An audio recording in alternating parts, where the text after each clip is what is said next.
We had multiple opportunities in the first half to close out this game, and we didn't.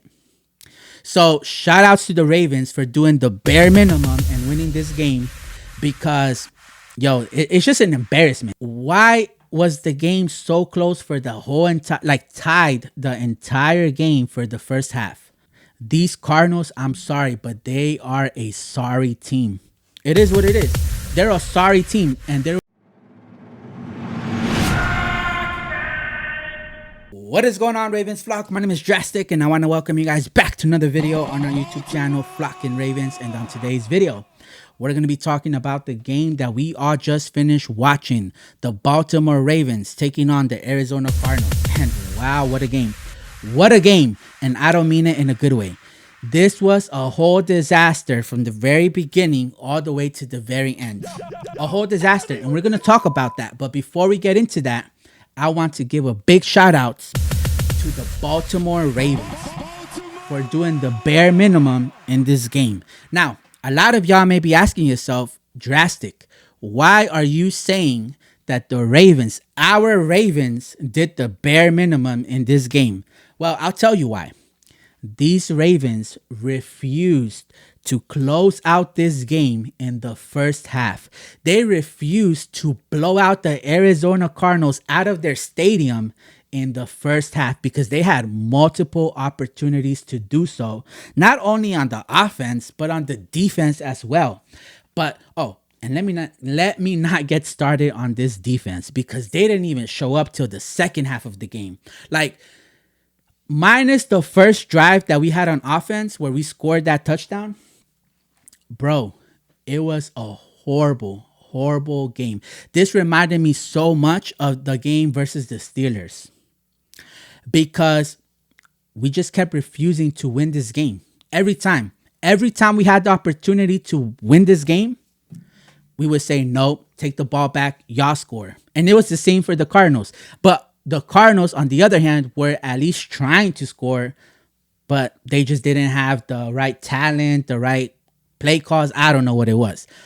But whatever it was, on our side, we just simply didn't want to win this game. We didn't want to win this game. And like I said, we had multiple opportunities in the first half to close out this game, and we didn't. So shout outs to the Ravens for doing the bare minimum and winning this game because, it's just an embarrassment. Yo, call declined. Embarrassing. This is an embarrassment. This is something that I hate seeing with the Ravens because if we keep doing this, we are not going to be able to win in the playoffs. And that's why Lamar Jackson gets very, very frustrated. He doesn't get content with winning games because these Ravens, we have an amazing game. And next week, we have an awful game. Following week, amazing game. Then back to an awful game. We're very inconsistent. And this is something that it's not going to help us in the playoffs. Because, in the playoffs, you can't get away with just saying, oh, well, we lost, but we're not worried about that. We're moving on to next week. Our focus is on the next team. No. In the playoffs, if you lose, that's it. You're going home. You're out of there. You are out of there. So this is where in the regular season is where you literally have to get into rhythm of stacking wins. Yes, it happens where you're going to lose. It's very hard to go undefeated, right? So we can't expect them to go undefeated the whole entire season. I would like to, and I'm sure many of you guys would like the same, but we have to start getting into rhythm. And we can definitely not do this against horrible teams, against easy ass teams. Why was the game so close for the whole entire, tied the entire game for the first half? These Cardinals, I'm sorry, but they are a sorry team. It is what it is. They're a sorry team, and there was no reason for us to be tied the whole entire first half of that game against a team like the Arizona Cardinals. No reason. So there is obviously a lot of blame to go around. Right? Because I want to start with the defense because that's what was giving me the headaches, bro. They allowed them to run the ball through us like we were like TSA workers. We were just patting them down. And I say this time and time again. Y'all need to stop doing this. Stop patting these players down and letting them run past you. Because of that, they kept getting first down after first down after first down after first down. And if we're going to win and if we're going to build some sort of momentum, we have to do this early on. We cannot not show up the first half and then expect on the second half to have this amazing game. Luckily, yes, we came out of this game with a win, but it could have easily gone a whole nother direction. Now, although we had a lot of bad plays, we also had some great plays today. And we got to start off by giving a big shout outs to Michael Pierce, because Michael Pierce had a crazy game today. A crazy game. Because it shocked me that we heard his name time and time again today, even though it came with a side of insults, but whatever. Michael Pierce is not really a player that you'll hear his name time and time again in games. And it's not because he's a bad player.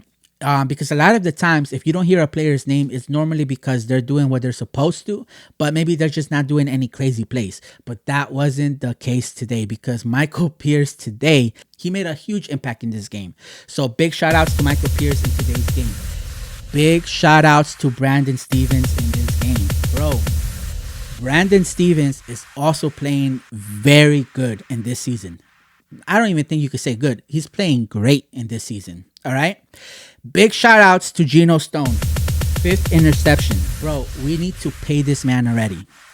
We need to pay Geno Stone, bro. Like I said it in the other video, this guy is playing lights out.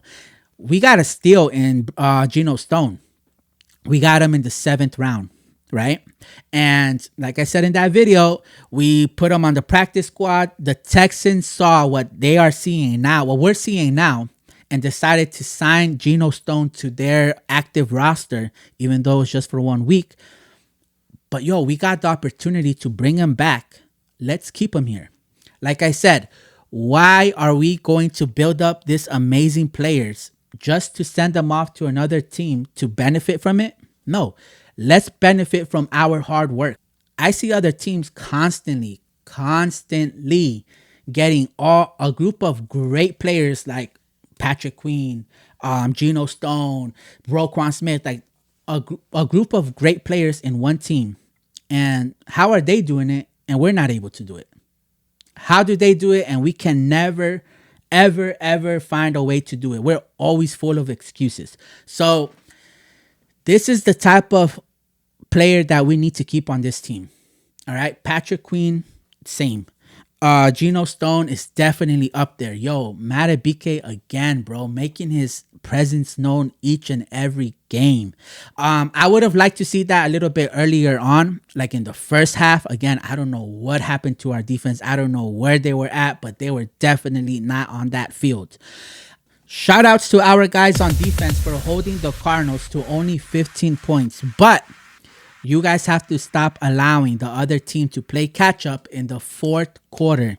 This is something that has to stop, because you guys held the Cardinals to only 7 points the entire game. But in comes the 4th quarter, and then you guys start allowing the other team to put up points. Now, I understand it's very almost unrealistic of me to ask any defense in this whole entire NFL to play solid for a whole 60 minutes, right? To not allow a single point for 60 minutes. But if you guys are doing that the whole game, why would you stop in the 4th quarter?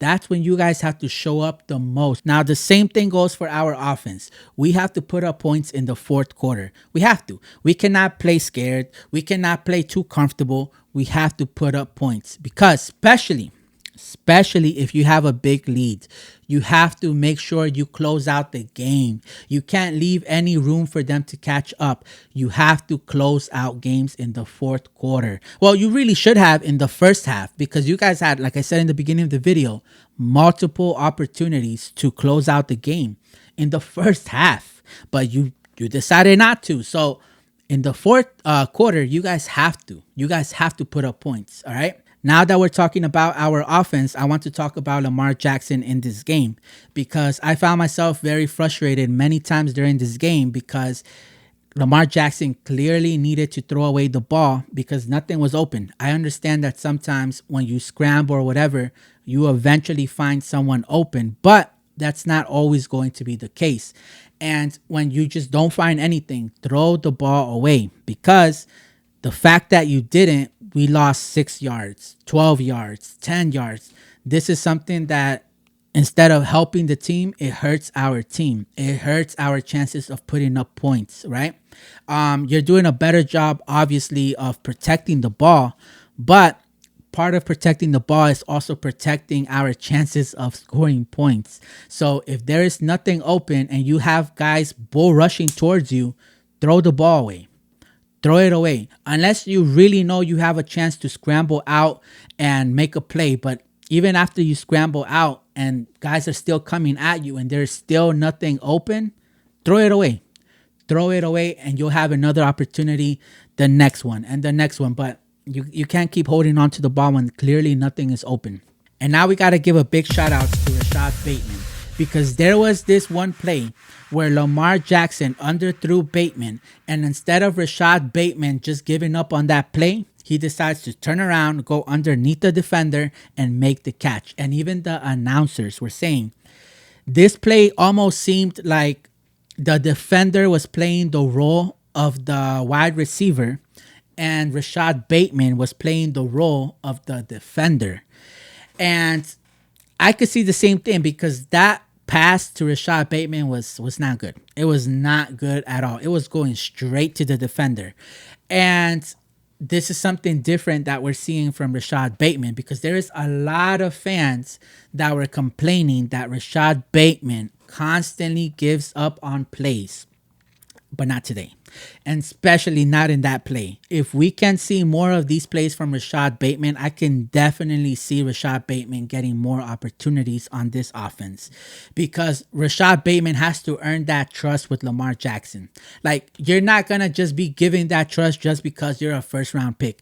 I like Rashod Bateman. Y'all know I'm a big fan of Rashod Bateman. On this channel, we 1,000% support Rashod Bateman. But he has to prove himself to Lamar Jackson that he can trust him, that he's not going to give up on a play, that he's going to give it his all to catch the ball, that he's going to not just give up on a route because he's just not finding himself open. He has to continue to go left, right? Whatever you have to do to get open, you have to do it. And I think this is the first step in the right direction. And now we got to give a big shout outs to Mark Andrews, because Mark Andrews also had a great game today, because not only did he get a touchdown, but he also got us a couple of first downs in 3rd and longs. He got us the first down when we needed it, and he definitely showed up today just by making the catch. I know this is something that's like, okay, he made a catch, and what?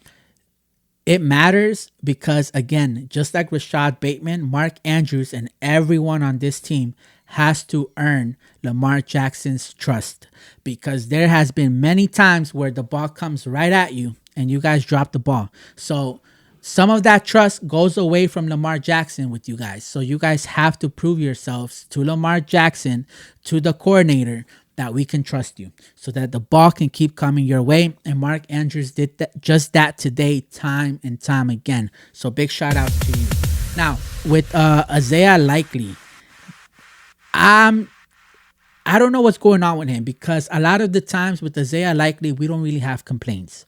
But lately, he's been getting, penalties. He's been dropping balls. Like, he just hasn't been himself. So whatever is going on with Isaiah, we have to try to work on it, fix it ASAP, especially if you want to see more opportunities come your way. All right.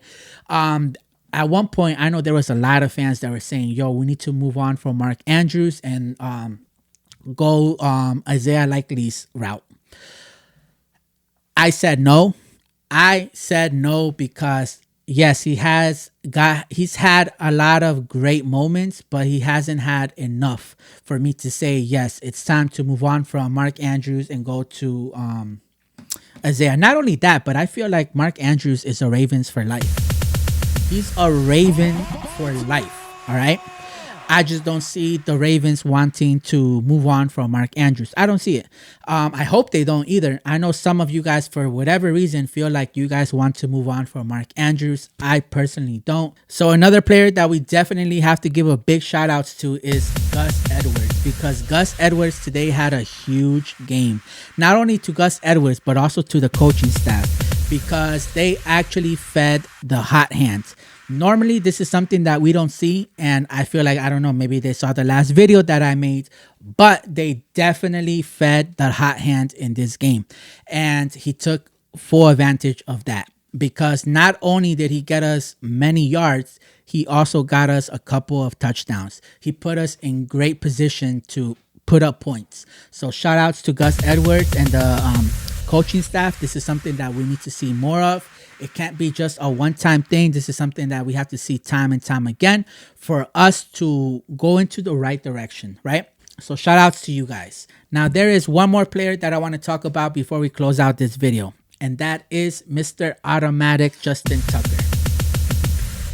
Justin Tucker has not been so automatic lately. And I don't know where you guys are at with this, all right? I feel like Justin Tucker still has some passes from me. Not many, but he has a couple more passes from me, right? Because just based off what he's done for us in the past, right? But I don't know where you guys stand with Justin Tucker as of now from what you've seen, because we're not seeing what we're used to seeing from Justin Tucker, especially in this season alone. He's missed already like 3 field goals, right? And maybe more. I don't know. Let me know down in the comments how many field goals Justin Tucker has missed so far. But whatever the case is, I feel like he's kind of going downwards. And I know for a fact that he could fix it and come back to the Justin Tucker that we all know and love, right?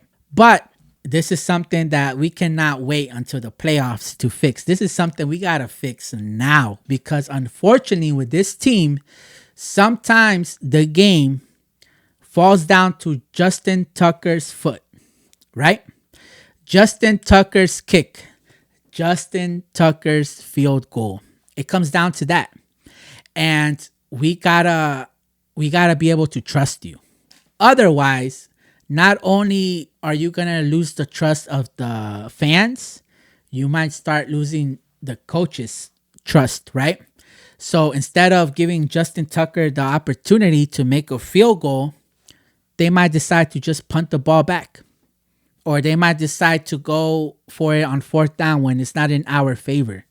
So this is something that Justin Tucker has to urgently, ASAP, fix. But anyways, make sure to leave a comment down below to let me know how you guys felt about this game. Make sure to like and subscribe to this channel, because once we hit that 1,000 subscribers mark, we're going to be giving away 2 game tickets for the Bengals versus Ravens game at M&T Bank Thursday Night Football. Make sure to share this channel with a family or friend, or just anybody that you may know that's a Ravens fan. Make sure to let them know what's the channel to come to if they want to get connected with the flock. And then with that, I'm gonna see y'all on the next video.